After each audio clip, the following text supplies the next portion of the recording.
Terus kalau tadi Hanif tanya apa sih cirinya neuropraksia, neuroaksonatomesis dan neurokinesis, mungkin bisa dilihat dari kalau di radiologi itu dengan pemeriksaan EMG ya, atau kalau kita pakai strength duration curve gitu ya. Terus dilihat kan masih seberapa mampu saraf itu menghantarkan listrik ya, menghantarkan listrik. Terus kemudian dari penyembuhannya, proses penyembuhannya. Biasanya kalau neuropraksia bisa sampai 20 minggu kira-kira, 18 sampai 20 minggu.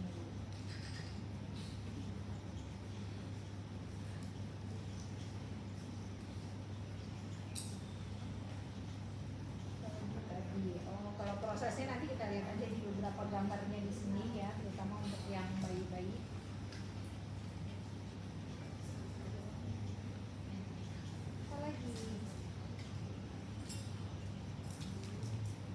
Ya, kan ini lesi plexus brachialis, plexus. Jadi jarasan dari yang keluar dari medula spinalis. Jadi dia bukan CNS ya, bukan central nervous system. Ya, jadi sifatnya nanti perifer. Makanya dia nggak akan menyebabkan spastik. Kalau dia ada spastik, kita harus curiga yang lain. Ya, apakah dia central nervous system? Jadi mungkin dia waktu lahirnya ketarik, tapi begitu lahir juga nggak nangis, kan bisa. Ya, jadi hipoksia merusak otaknya, ya, kesenggol otaknya, udah spastis, ya, jadi bisa double ya.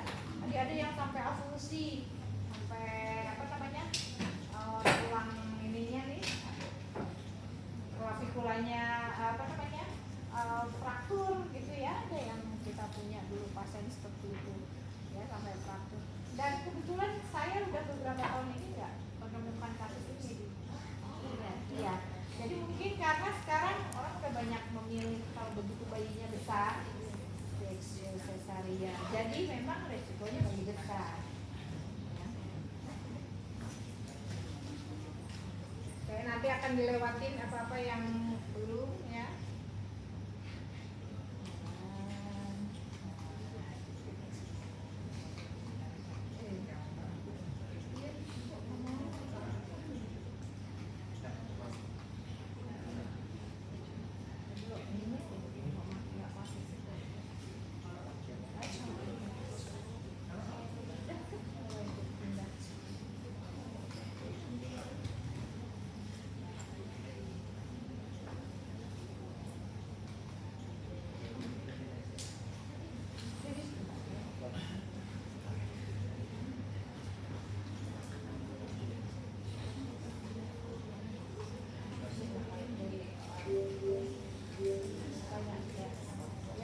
Tadi udah ya definisinya.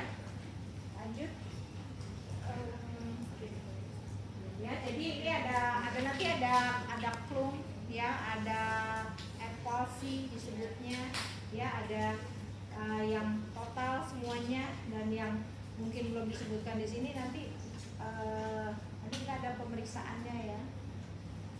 Ya, lanjut ya. Ini misalkan di sini nanti gambarnya hampir sama kalau kita besok ketemu sama torticollis.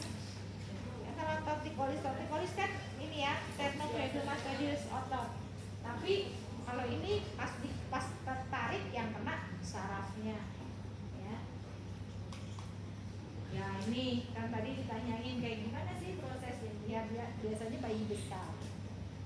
Ya, bayi besar, terus kemudian atau apa namanya, panggul ibunya sempit, jadi pembukaannya kurang sempurna ya.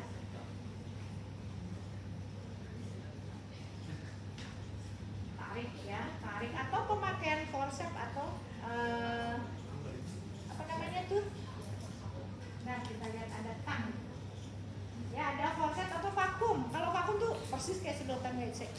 Jadi udah kelihatan apa namanya, kepalanya udah tanggung kelihatan di pervagina, jadi udah disedot aja gitu ya. Biasanya keluar nanti panjul begitu, kepalanya guyur-guyur gitu, tapi dalam 24 jam biasanya dia akan balik lagi ya.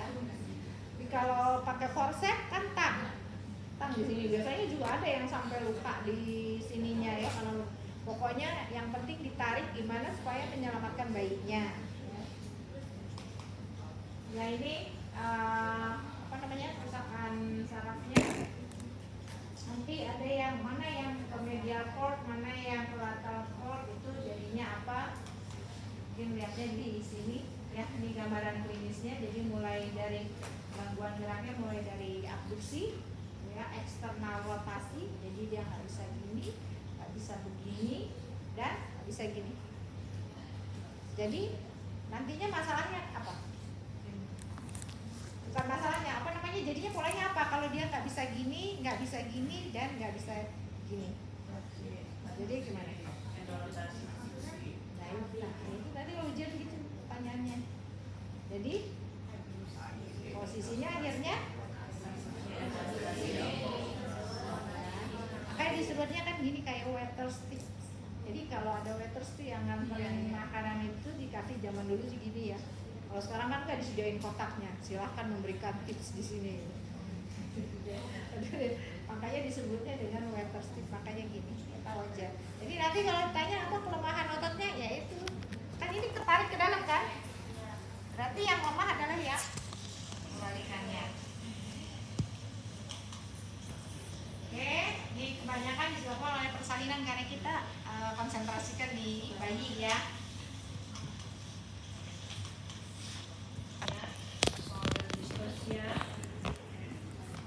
Berapa gambarannya? Ada yang avulsi, kalau avulsi kecabut ya, berarti kalau betul ya robek. Kalau stretch ya mungkin kalau neuropraksia hanya overstretch saja dari apa namanya, nerve ini. Nah, ini jadi pemulihan dalam 24 jam sampai beberapa minggu, jadi bisa sampai 18-20 minggu. Ya, kalau axonal tendinosis lebih dari 18 minggu ya.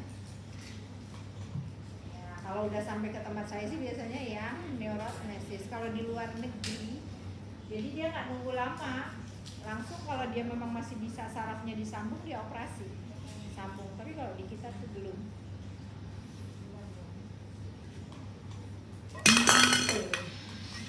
Yang kira-kira prosesnya yang tadi, yang mana akson, yang mana neuro. Ya, jadi rhomboid dan serratus anterior biasanya terhindar. Ya, pokoknya dia posisinya begini, berarti yang nggak bisanya adalah yang begini. Ya, ini kira-kira.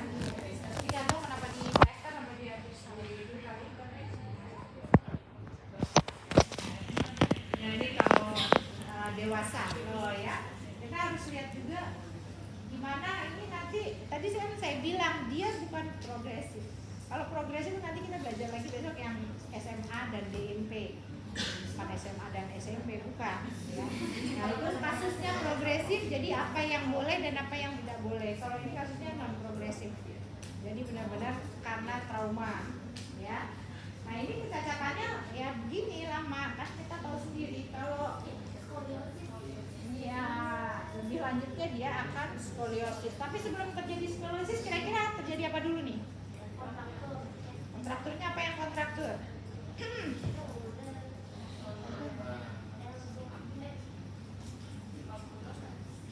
Ininya kan? Nah itu otot yang lebih kencangnya. Terus kalau udah kontraktur terjadi apa lagi? Sebelum sampai skoliosis dan bisik-bisik apa? Ini lihat aja di sini. Spastik lagi mau dijinak lagi spastik. Hah? Spasm. Oke lah. Sebelum kontraktur pasti dulu kan kontraktur. Habis itu apa? Ya udah. Habis itu apa lagi?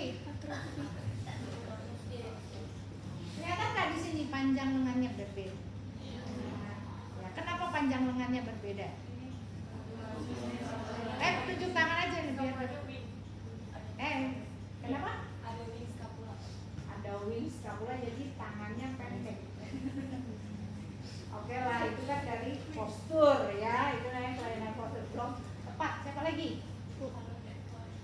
atrofi otot. Atrofi otot juga memang menyertai karena dia ototnya nggak aktif. Tapi yang lain, kenapa atrofi otot terus akhirnya sampai panjang lengannya berbeda? Ada lagi?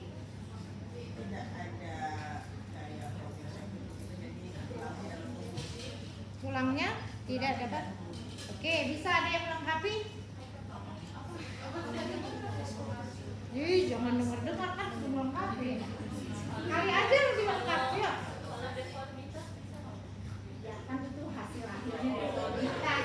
Panjang lengan berbeda itu juga deformitas, ya kan? Skoliosis, deformitas. Apa lagi? Ada lagi nggak? Subluxasi bisa terjadi, tapi pendeknya ini bukan karena subluxasi. Bisa terjadi karena ada otot yang lemah kan? Di dalam ini kan lebih spasme, luarnya lebih lemah. Ya bisa aja terus akhirnya dia keluar gitu ya. Tapi lengan kan enggak itu ya, enggak menumpuk, jarang. Apa ya? Siapa lagi? Spine. Berarti udah ke scoliosis. Sebelumnya panjang lengan, kenapa panjang lengannya bisa berbeda? Cowok? Sudah ada asistennya AI. Shouldernya bukan. Shouldernya kenapa? Sama kan tadi dia bilang juga gitu. Oke ya, saya melengkapi apa yang tadi Anissa sudah katakan. Karena dia tidak aktif. Kalau Anissa bilangnya bukan gitu, karena dia tidak menumpuk, kurang propriocepsi, sehingga menyebabkan panjang, berpengaruhi pada panjang tulang ya. Jadi gini, tidak hanya menumpuk tapi juga kontraksi. Jadi stimulasi panjang tulang itu ditentukan oleh kontraksi dan tumbuhan ya, tarikan dan tumbuhan tarikan kan otot ya. Jadi pendek ya, makanya kenapa Mbak? Apa?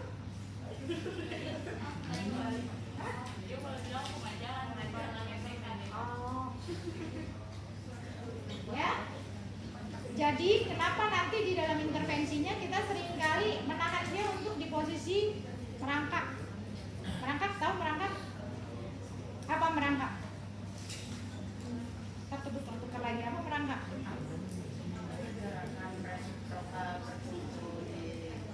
Diomongin dong. Merangkak, ayo.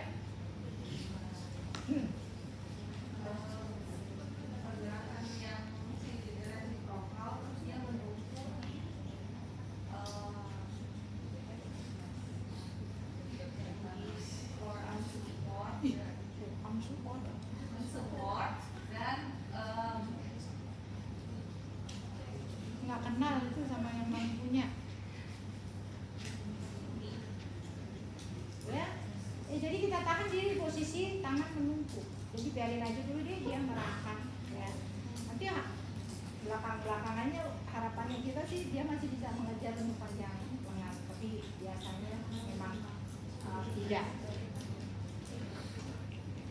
Mungkin saya 15 menit lagi ya. Oke nih klasifikasi ya, kira-kira kalau misalkan dia diklasifikasikan dalam grade ya, grade-nya sampai 5 ya. Kalau normal tuh berarti kiri dan kanan sama angkatnya ya.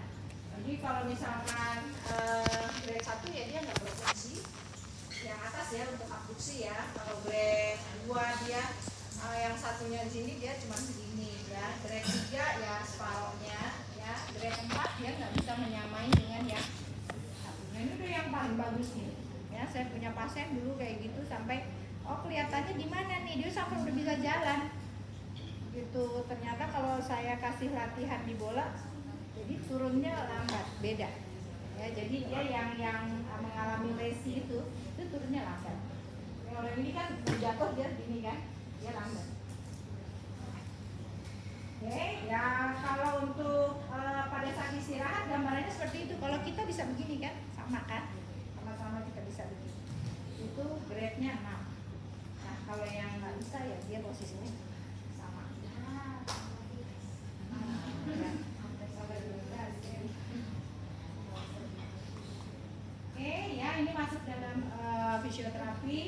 mungkin kita akan lebih banyak di sini di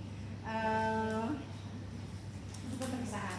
Ini kalau kamu cari di apa namanya Google ROTX nggak ada, yang ada XOTR. Ya, XOTR. Ya kalau R itu cuma refleks. Kalau itu 0 itu O, ya dia nggak ada kontraksi untuk ototnya. Kalau T itu trace, nilainya 1 sama dengan 1, ada kontraksi tapi nggak ada gerakan. Kalau X itu normal, ya. Jadi, atau dengan MMT fungsional, ya ada bukunya. Silahkan kamu download, ya. Nggak semua di buku MMT itu ada MMT untuk fungsional anak, ya. Dia ada di edisi 6, ya. Terus kemudian otomatis kan tadi kalau bilang kontraktur ya, karena dia tidak aktif otomatis dia menyebabkan M-nya juga terbatas, kontraktur, kemudian ada spasme, antropometri. Tadi kan antropometri ya, selain yang tadi dibilang atrofi, dia juga panjang. Antropometri itu kan trofis otot, panjang lengan, panjang tungkai gitu ya. Kemudian ada desifikasi. Ini gangguannya sensoris, ya refleksnya refleks masih, jadi refleksnya masih begini aja ya. Nah, lanjut ya, ini tadi kalau untuk dewasa dia ada AMS. Lanjut. Lupa. Ya ini MMT-nya yang bukunya yang ini edisi 6. Ada di halaman 235 testing in infant and children. Jadi kita bisa apa namanya? Kira-kira kalau misalkan anak kapan anak bisa telungkup terus tangannya nunggu begini? Umur berapa? Umur 5-6 bulan ya, umur 5-6 bulan. Jadi kalau dia tidak bisa begitu atau dia sudah bisa begitu, berarti dia disamakan dengan kemampuan motorik anak umur 5 bulan. Ya. Jadi pentingnya di anak ini adalah kita memahami normal movement.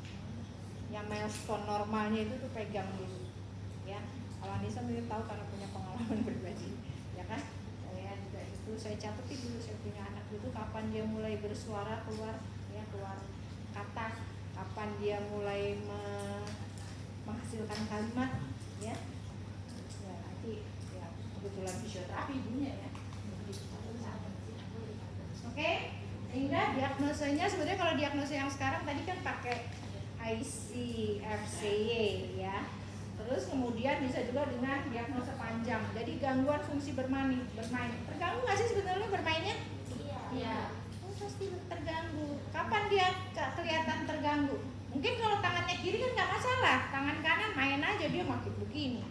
Kapan dia mulai terganggu? Siapa? Angin.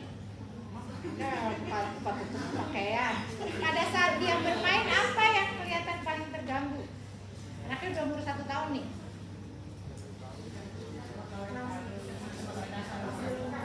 Iya, kan yang kelihatan. Kalau motorik halus kan dia bisa pakai yang kanan. Nah, orang anak hemiplegia aja nggak penting di sisi tubuh, apalagi cuma 1. Udah dia main aja sendiri. Apa? Ayo, jangan ribut, mendingan jawab. Apa? Iya, ketika dia megang mainan dengan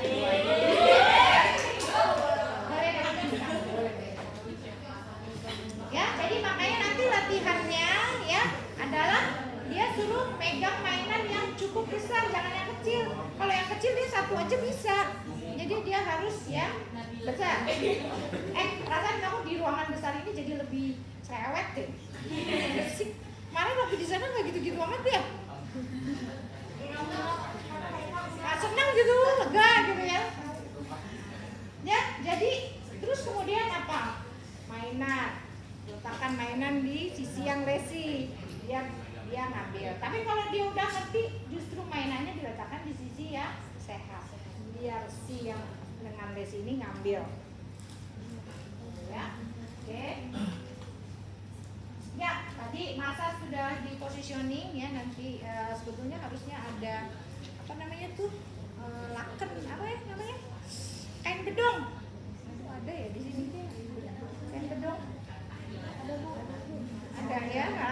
bagaimana? Oh itu ya boleh ya. Terus kemudian nanti prakteknya setelah ini ada massage, ada latihan pasif aktif. Terus kemudian electrical stimulasi. Ya, jadi stimulasi itu walaupun misalkan sarafnya 0, dia tidak melulu hanya untuk menimbulkan nilai otot lewat mekanisme saraf, tapi dia bisa juga untuk maintenance dari otot itu sendiri. Ya, jadi ketika dia sudah banyak dikasih stimulasi listrik, otot yang tadinya pasif dia juga ada kegiatan ya, jadi untuk bergerak. Kemudian fasilitasi perkembangan sesuai usia. Siapa yang bisa rebutin? Apa yang dimaksud dengan fasilitasi perkembangan sesuai usia? Tunjuk tangan, jangan. Siapa buat namanya?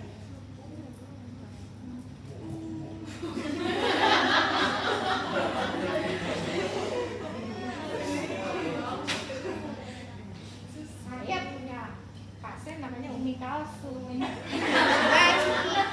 Ibunya namanya Umu. Anaknya Umu namanya Umu. Beneran loh ini. Anak lucu loh. Ayo, siapa yang bisa fasilitasi perkembangan sesuai usia? Jangan pasti saya tanya nih kalau dapet ini. Dari Saya selalu bocoran. Yang lain. Ya. Siapa namanya? Oh enggak. Yang lain. Saya mau coba jawab deh. Ya. Apa kalau misalnya fasilitasi kan dari itu misalnya dari tuntas ke duduk, ya kan? Gimana nggak? Misalnya fasilitasi itu sesuai umurnya, misalnya kayak misalnya fasilitasi duduk 8 bulan, berarti harus 8 bulan fasilitasi duduknya. Itu fasilitasi perkembangan sesuai usia. Kalau misalnya di luar itu berarti harus disesuaikan lagi, nanti mundur lagi ke versi berikutnya. Kaitannya dengan lesi plexus brachialis.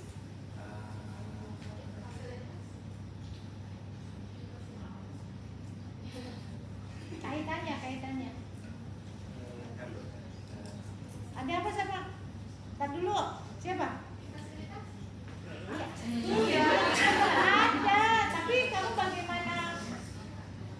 Nanti kan kalau ditanya ujian praktik kata-kata.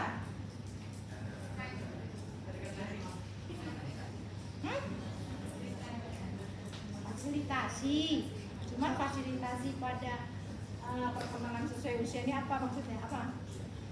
pada saat anak dengan DPI itu kan berarti dia sarafnya rusak atau putus, artinya perkembangan motoriknya di usia yang seharusnya jadi mengalami delay kan, untuk di bagian yang diinovasi oleh plexus press. Motoriknya sebetulnya belum tentu delay ya, karena dia dengan satu ini dia bisa aktif. Ini kan hemi aja bisa ya, dia lebih cuma mono. Jadi kalau Tapi nggak bagian terus usia ya. yang lain bisa berkembang sesuai usianya, bagian yang terkena cedera itu ya mengalami keterlambatan perkembangan kan, jadinya makanya disesuaikan dengan umur si cederanya itu di umur mana. Oke, ya. Jadi gini, kalau anaknya umur 5 bulan udah bisa apa tadi? Jadi boleh dong dia dikasih latihan di posisi ini untuk tangannya menumpuk. Boleh ya. Tapi kalau 2 bulan kan belum boleh numpuk kan? Ya, itu maksudnya. Terus kalau dia umur 8 bulan dia sudah bisa difasilitasi kedudukan. Tapi apa hubungannya dengan lesi plexus brachialis? Misalkan yang lesi yang kanan. Kita lakukan fasilitasinya ke arah kanan. Tunggu sampai dia transverse bearing ya, dari forearm to hand ya, jadi ada aktif ya, jadi itu kira-kira. Kalau dia sudah gede, udah 10 bulan, dia udah berdiri atau 1 tahun, kan dia motoriknya relatif tidak ketinggalan ya, jadi dia bisa aja dia boleh mainan di posisi seperti ini, berdiri tangannya ya. Nanti kamu udah kenal yang namanya CIFT, Constant Induced Metode? Belum. Siapa tuh yang ada? Jadi ada yang justru lengan kanannya diinaktifkan, lengan yang lesinya itu justru disuruh. Itu dilakukan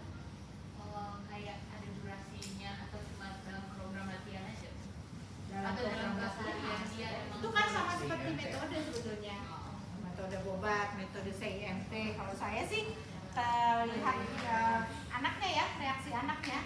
Oh, nggak semua anak bisa seperti itu. CIMT itu yang paling penting adalah ininya bagus, kognisinya bagus, jadi dia bisa disuruh. Tapi kalau anak kecil kan dia nggak suka, jangankan gitu kita pegang aja dia marah, apalagi dia di constraint. Yang satu dia suruh aktif dengan, tapi ada itu metodenya ya, terutama untuk guru dewasa ya, banyak pakainya. Oke, ini perencanaan programnya, pencegahannya, intervensinya, ini contoh-contoh latihannya.